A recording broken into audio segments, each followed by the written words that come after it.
Cuando reducimos el sonido de la letra T y la letra D en inglés a un sonido de la R. Quédate hasta el final del video para que sepas cuándo.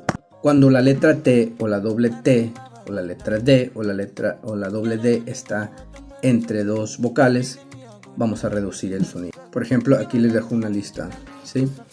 Pedal, medical, ready, metal, incredible. Aquí tenemos la D entre dos vocales, ¿sí? En lugar de decir pedal, medical, ready, es ready, medical, pedal, alright.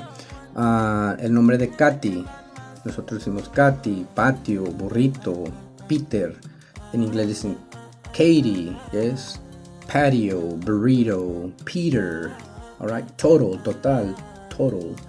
Cuando está la doble T entre dos vocales, dos sonidos de vocales, por ejemplo, Betty con doble T, Betty, es, o con una T, Betty. Cattle, que viene siendo ganado, kitty, es, o battle, batalla.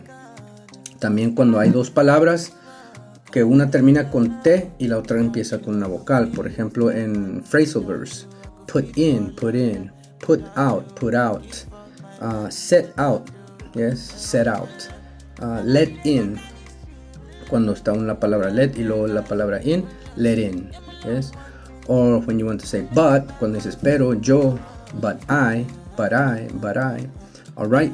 If you like the video, share it, like, and follow me for more videos, guys.